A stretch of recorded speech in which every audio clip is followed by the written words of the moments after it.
예수님 당시의 결혼 풍속을 잠깐 소개합니다. 오늘날도 마찬가지지만은 결혼 전에 이제 약혼을 합니다. 그런데 그때 당시에 약혼식은 법적인 구속력을 가지고 있었습니다. 정식으로 결혼하는 날짜와 동거 생활만 형식상으로 남겨놓았을 뿐 약혼한 남자와 여자 사이는 합법적인 부부 사이나 다를 바가 없었습니다. 19절에 보면은 그의 남편 요셉이라 이렇게 말씀하고 있습니다. 아직 결혼하지 않았지만 성경은 벌써 요셉을 마리아의 남편으로 묘사하고 있습니다. 그 다음에 20절에 보면은 요셉에게 다윗의 자손 요셉아 내 아내 마리아 데려오기를 무서워하지 말라 아내라고 벌써 칭합니다. 그래서 약혼 기간에 남자가 혹시라도 죽으면은 여자는 결혼도 해보지 못하고 과부 취급을 받습니다. 파혼한 경우에는 이혼녀로 취급을 받습니다. 신명기 22장 20절에서 24절에 보면은 약혼한 처녀가 부정한 행위를 할 것 같으면 돌에 맞아 죽는 극형에 처해집니다.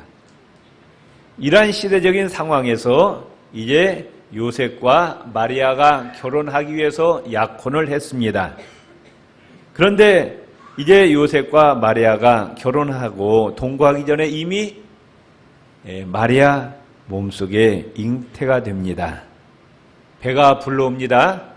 이 사실을 요셉이 누구보다도 민감하게 이 사실을 알아차렸습니다. 요셉은 심각한 고민이 빠지게 됩니다. 한편으로는 괘씸합니다.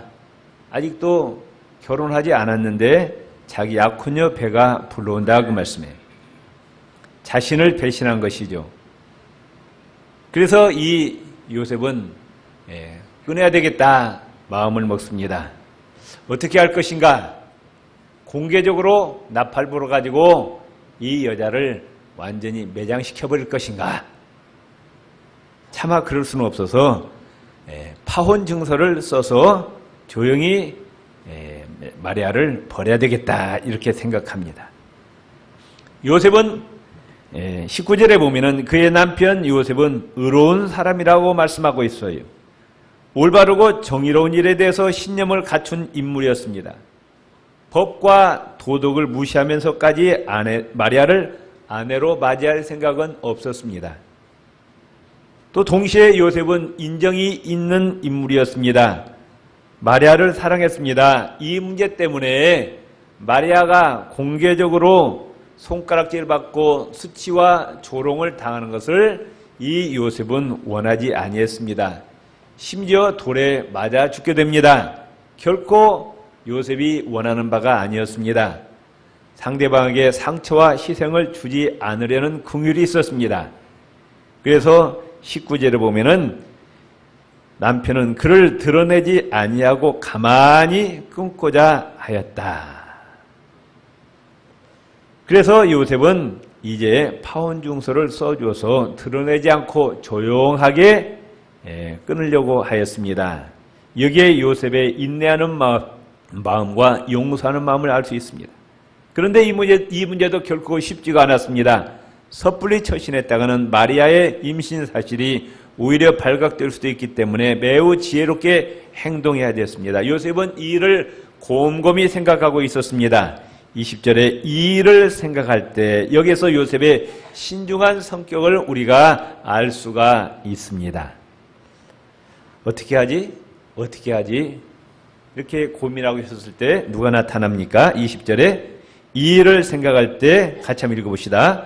주의 사자가 현몽하여 이르되 다윗의 자손 요셉아 내 아내 마리아 데려오기를 무서워하지 말라 그에게 잉태된 자는 성령으로 된 것이라.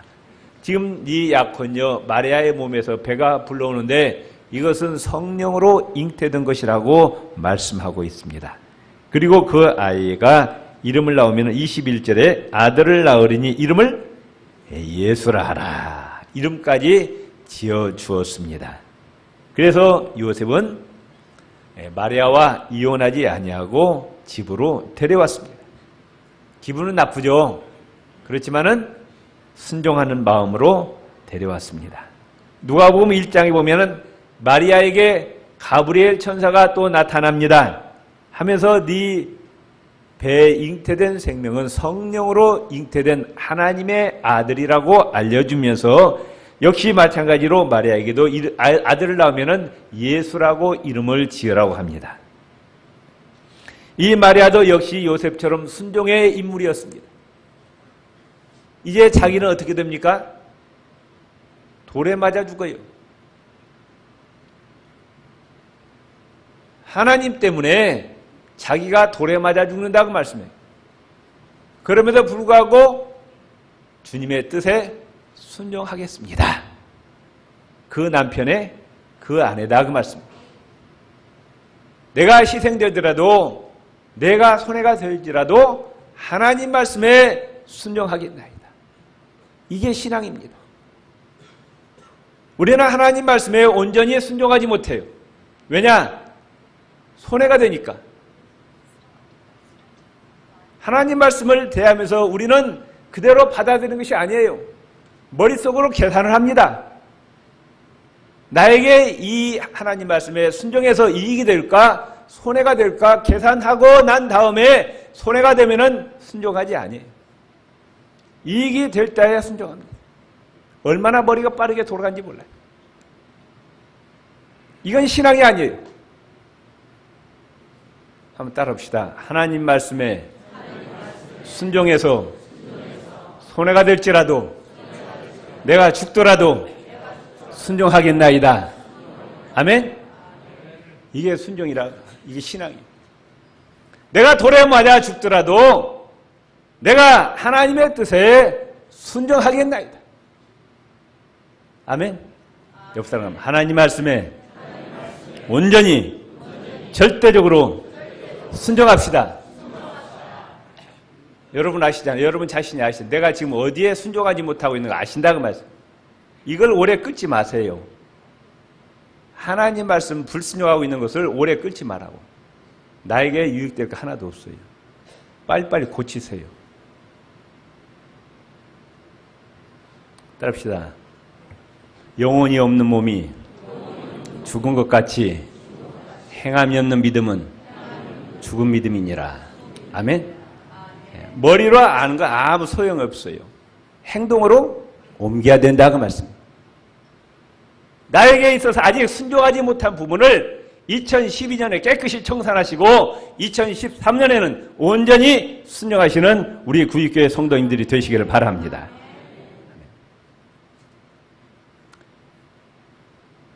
그래가지고 아내를 데려와가지고 25절 같이 읽읍시다.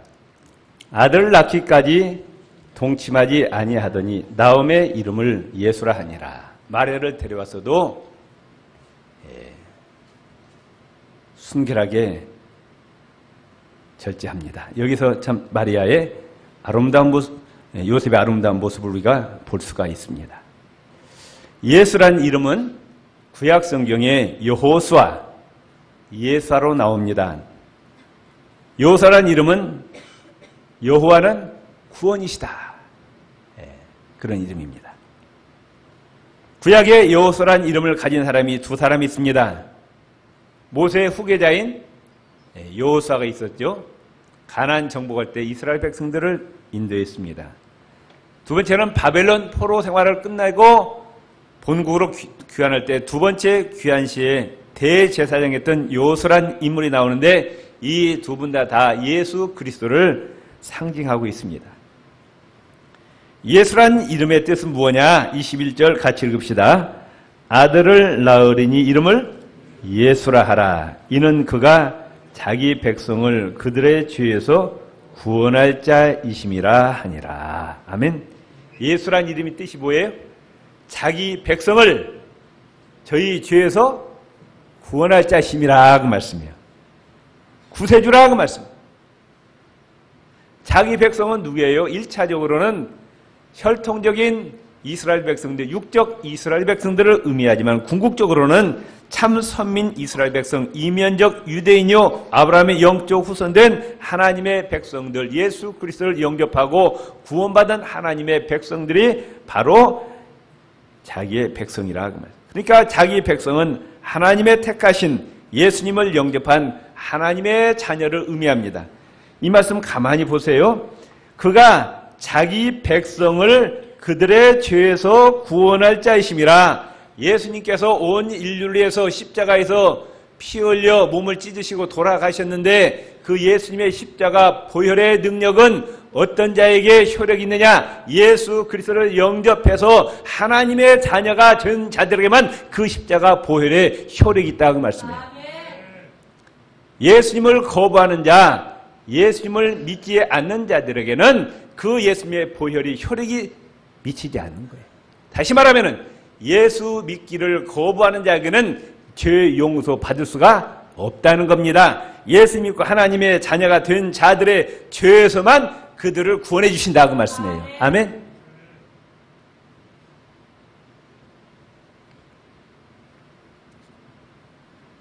예수님은 어떤 분이시냐? 성령으로 잉태하사 사람의 아들로 태어나셨습니다. 성령님은 창조주 하나님이십니다. 성부, 성자, 성령, 삼위일체 하나님은 온 우주 만물을 창조하셨고 또 지구도 만드시고 지구상에 있는 모든 생물체를 만드시고 사람을 또 만드셨어요. 우주 만물을 다 삼위일체 하나님의 작품입니다. 시편 33편 6절에 보면은 여호와의 말씀으로 하늘이 지음이 되었으며 그 만상이 그의 입기운으로 이루어졌느니라. 우주 만물 삼라 만상이 다 성령님으로 만들어졌다고 말씀하고 있어요. 욥기 33장 4절에 하나님의 신이 누구예요? 성령님이 나를 지으셨고 전능자의 기운이 나를 살리십니다. 죽은 나를 다시 살리신다고. 전능자의 기운이 성령님이. 믿습니까? 또한 하나님은 여자의 태에서 생명을 주관하시는 분이십니다. 이사야 44장 2절에 너를 지으며 너를 모태에서 조성하고 너를 도와줄 여호와가 말하노라. 이사야 44장 24절에 내 구속자여 모태에서 너를 조성한 나 여호와가 말하노라. 나는 만물을 지은 여호와라. 저와 여러분을 우리의 어머니 뱃속에서 10달 동안 사람을 만드신 분이 누구셔요? 여호와 하나님이시라고 말씀해요. 믿습니까? 옆 사람입니다. 우리는 여호와 하나님의 피조물입니다. 아멘. 나는 우연히 생긴 존재가 아니라 10달 동안 어머니 뱃속에서 나를 만드셨어요. 머리도 만드시고 눈, 코, 입 만드시고 손과 발을 만드시고 오장육부를 만드셨어요. 시편 139편 13절 14절에 주께서 답시다. 주께서 내 장부를 지으시며 장부가 뭐예요? 오장육부. 내 오장육, 심장, 간, 위, 콩파, 큰 창자, 작은 창자 모든 오장육부를 누가 만드셨어요? 하나님이 10달 동안 지으셨다고 믿습니까? 나의 못에서 나를 조직하셨나이다. 하나님의 손으로 나를 조직하셨다. 만드셨어요. 내가 주께 감사하면 나를 지으심이 신묘막측하심이라. 하나님이 나를 사람으로 만든 것이 너무 신비하다고. 사람 체온이 36도 5도가 지속되는 것은 과학적으로 이해할 수가 없어요. 이건 누가 증명할, 이건 신묘막측이에요. 사람 온도가 36도. 우리는 거저 살아가죠.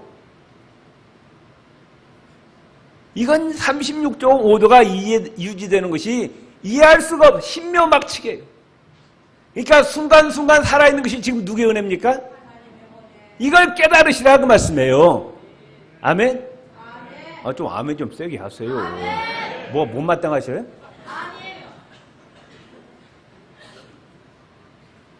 옆 사람에 당신은 하나님의 놀라운 피조물입니다. 하나님의 걸작품입니다. 아멘? 하나님이 우리를 신묘막측하게 만드셨어요.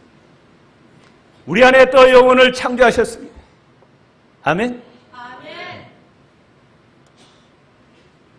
어머니의 태중에서 생명이 생겨나게 하시고 남자와 여자로 만드시고 다 그게 하나님의 섭리 가운데 성령님의 역사 가운데 이루어졌다 그 말씀이에요.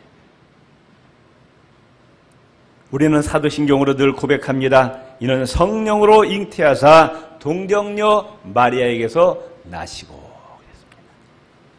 우리는 이 고백을 할 때마다 나 같은 죄인을 구원하시기 위해서 낮고 천한 이 땅에 사람의 몸을 입고 내려오신 예수님께 깊이 감사하는 저와 여러분이 되시기를 바랍니다. 로마서 3장 9절 10절에 보면 이렇게 말씀하고 있어. 의인은 없나니 하나도 없으며 죄인이나 헬라인이나 다 죄 아래 있다. 지구상에 살고 있는 모든 인간은 다 죄인이라고 성경은 선포하고 있습니다. 의인은 한 사람도 없다고 선포합니다. 다 죄인이래.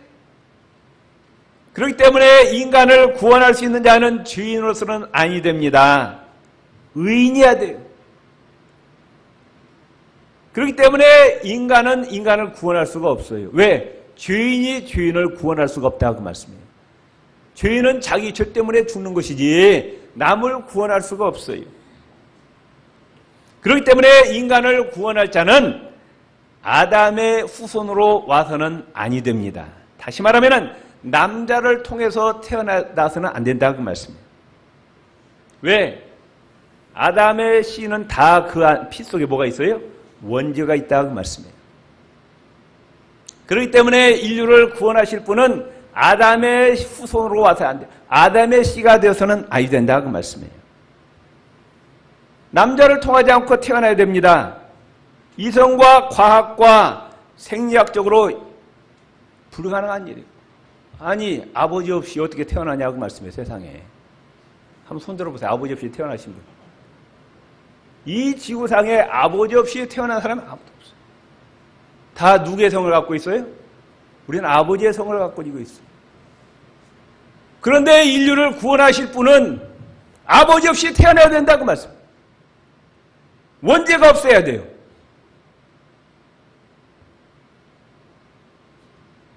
여자의 후손이어야 됩니다. 남자의 씨가 아니라 여자의 씨야 돼요. 그래야 원죄가 차단된다고 말씀해요. 이 지구상에 유일하게 여자의 후손으로 오신 분이 계십니다. 누구예요? 예수님이십니다. 남자 없이 여자의 몸으로 통해서 오신 분이 있어요. 이미 수천 년 전에 하나님이 예언하셨습니다. 남자를 통하지 않고 여자의 후손을 통해서 인류를 구원하실 메시아를 보내주시겠다고. 창세기 3장 15절에 보면은 하나님이 사단에게 이야기합니다. 내가 너로 여자와 원수가 되게 하고 너의 후손도 여자의 후손과 원수가 되게 하리니. 여자의 후손 누구라고요? 금방 말씀했잖아요. 여자의 후손 누구? 예수. 우리는 남자의 후손이지만 예수님은 여자의 후손이라고 말해요. 그래서 예수님은 성령으로 잉태될 수밖에 없는 거예요. 네. 여자의 후손은 내 머리를 상하게 할 것이요 너는 그의 발꿈치를 상하게 할 것이니라. 사단은 예수님을 십자가에 못 박았지만 예수님은 다시 살아나셨어요. 부활하셨습니다. 그러나 예수님은 사단에게 치명타를 가합니다. 이제 예수님 다시 오시면 사단은 무적용 속에 들어가요. 이미 사단은 예수님의 십자가에 달리실 때 사단의 권세는 꺾어졌습니다. 이사야 7장 14절에 그러므로 주께서 친히 징조로 너에게 주실 것이라. 보라 처녀가 잉태하여 아들을 낳을 것이요 그 이름은 임마누엘이라 하리라. 갈라디아서 4장 4절 5절 때가 차며 하나님이 그 아들을 보내사 여자에게서 나게 하시고. 아멘. 예수님은 여자의 후손으로 오셨어요. 예수님은 그래서 원죄도 없으시고 자범죄도 없으십니다. 그래서 예수님이 누구든지 나에게서 죄를 찾아보라고 했어요. 예수님은 아무런 죄가 없는 아담의 원죄와 차단이 되었어요. 그래서 예수님은 원죄도 없으시고 자범죄도 없으시기 때문에 인류를 위해서 십자가에서 대신 죽어주실 수가 있었다 그 말씀이에요. 믿습니까? 아멘. 두 번째, 예수님은 우연히 태어난 존재가 아니라 이미 하나님의 언약대로 하나님의 약속의 말씀대로 태어나신 임마누엘의 하나님이십니다. 여러분 가운데 이 땅에 태어날 것이 성경에 예언되고 태어나시면 한번 손 들어보세요. 있습니까? 성경에 몇 년도 몇 월 며칠에 대한민국 어디에서 누가 태어날 것이라고 예언되고 태어난 사람 손 들어보시오. 아무도 없죠? 근데 예수님 빼놓고 두 사람이 예언되어 있었어요. 구약 성경에 이 사람이 태어날 것이라고 구약 성경에 예언되어 있는데 한 사람은 고레스란 왕입니다. 페르시아의 고레스 왕이 태어날 것이라고 이름까지 280년 전에 예언되어 있었어요. 왜냐하면 그 고레스 왕이 바벨론에서 포로 생활하는 이스라엘 백성들을 70년 만에 해방시켜서 본국에 보낼 것을 하나님께서 예언하셨어요. 딱 한 번 나와요. 그런데 정확하게 고레스 왕이 태어나서 70년 만에 이스라엘 백성들을 본국으로 귀환시킵니다. 또 한 사람이 나옵니까? 나옵니다. 그 누구예요? 세례 요한입니다. 말라기서 4장 5절에 보면은 세례 요한이 태어날 것을 400년 전에 예언이 되어 있습니다. 그래서 딱 한 번 예언이 됐는데 역시 세례 요한도 태어나서 예수님의 길을 예비하였습니다. 그런데 예수님은 구약 성경에 오실 것이 몇 번 예언되어 있느냐? 456번이나 예언되어 있어요. 구약 성경. 한 번 되어도 왔는데 예수님은 무려 456번. 예수님이 오시리라고 예언한 선지자가 16명이나 됩니다. 구약 성경의 모든 내용은 누구에 대한 예언이에요? 예수님에 대한 예언입니다. 이사야 7장 14절에 보라 처녀가 잉태하여 아들을 낳을 것이요 그 이름을 임마누엘이라 하리라. 이미 예수님 오시기 전 600년 700년 전에 예언되어 있습니다. 그 예수님의 별명도 예언되어 있어요. 임마누엘, 하나님이 우리와 함께 계시다. 저 높고 높은 하늘 보좌에 계신 예수님께서 사람의 몸을 입고 이 땅에 오셔서 우리 인간들과 함께 거하시겠다 그 말씀이에요. 얼마나 놀라운 축복입니까? 천지만물을 창조하신 창조주 하나님이 사람의 몸을 입고 오셔서 우리와 함께 가시고 그분은 다시 하늘나라로 올라가셨지만 그의 영이신 성령님으로 지금 우리와 함께 하심을 믿으시기를 바랍니다. 믿습니까? 옆 사람 성령님은 지금 우리 심령 가운데 내 곁에 계십니다. 믿습니까? 임마누엘 축복 받으세요. 예수 이름으로 승리하시기 바랍니다. 요한복음 1장 14절에 말씀이 육신이 되어 우리 가운데 거하심에 우리가 그의 영광을 보니 아버지의 독생자의 영광이요 은혜와 진리가 충만하더라. 마태복음 28장 20절에 볼지어다 내가 세상 끝날까지 너희와 항상 함께 있으리라. 내가 비록 하늘나라로 올라가지만은 성령님을 보내주셔서 너희와 세상 끝날까지 함께 있으리라 약속하셨다. 그러니까 마태복음 임마누엘 예수님으로 시작해서 세상 끝날까지 우리와 함께 하시는 임마누엘 예수님으로 끝납니다.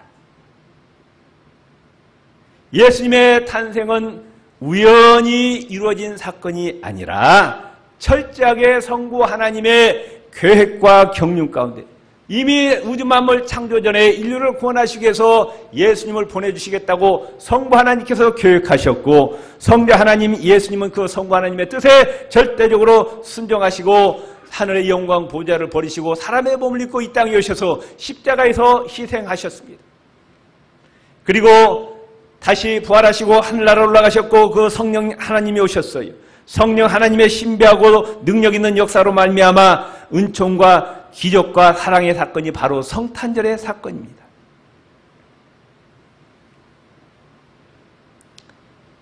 그 예수님은 십자가에 죽으셨고 그 자기의 십자가 보혈을 가지고 예수님이 우리의 영원한 대제사장이 되셔서 그 제물에 핀 자기의 보혈을 가지고 하늘나라 지성소에 지금 들어가셔서 거기서 지금 저와 여러분을 위해서 끊임없이 중보 기도를 하고 계심을 믿으시기를 바랍니다.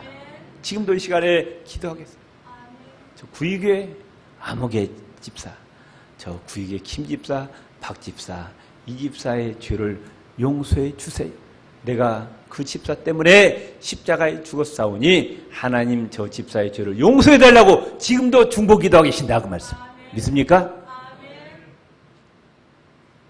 옆 사람아, 예수님께서 지금도 하늘나라 지성소에서 우리를 위해서 중보 기도하고 계십니다. 놀라운 사실. 얼마나 감사해요. 예수님은 부끄러운 분이 아니에요. 예수님은 자랑스러운 분이에요. 나도 뭐 나한테 얘기하라고 하지 않았는데 어떤 집사님들 와갖고 아이고 우리 아들 이번에 어느 대학에 합격했어요. 목사님 축하해 주세요. 내가 뭐 축하해달라고 하지 않았는데 와갖고 막 나오고 얘기하더라고. 자기 아들 대학교 들어갔다고. 그런데 왜 예수님은 이 얘기 안 해요? 예수님 부끄러운 분이에요? 아니에요. 물읍시다. 예수님 부끄러운 분이에요? 근데 이 벙어리로 있어요? 아니 자기 아들 대학 들어가도 말이죠. 온 동네 방네 다니면서 막 우리 아들 대학교 들어갔다 오는데 하물며 온 인류를 구원하시기 위해서 이 땅에 내려오신 예수님, 십자가에서 내 죄를 위해서 돌아가신 예수님을 왜 자랑하지 않느냐고 말씀해요. 따릅시다. 복음을 전하지 않냐면 나에게 화가 임합니다. 아멘. 예수 그리스도의 벙어리 있으면 하나님의 저주가 임한다고 말씀. 예수님의 이 탄생 소식보다도 더 놀라운 일이 어디 있어? 이건 우주적인 사건이에요. 우주 만물을 창조하신 성부, 성자, 성령 삼위일체 하나님의 작품이 바로 성탄절의 사건이요, 십자가의 사건, 부활의 사건이라고 말씀해요. 뭐가 부끄러워요? 얼마나 놀라운 사건. 왜 그런데 예수님을 자랑하지 않아요? 바로 내 이웃에게, 내 직장의 동료에게, 내 가족들에게 벙어리를 있느냐고 말씀해요. 그리고 하나님께 복 달라고 그래요. 할 짓을 하고 복을 달라고 해야지. 돈 벌라고 생각하지 말고 예수 그리스도를 자랑하세요. 아멘. 옆 사람, 예수 그리스도를 생명 다하는 그날까지 땅끝까지 예수 그리스도를 자랑합시다. 예수님을 전합시다. 아멘. 교회는 친교단체가 아니에요. 교회는 예수 그리스도를 증거하는 단체입니다. 아멘. 기도하시겠습니다. 하나님 아버지, 온 우주적인 사건이 발생했습니다.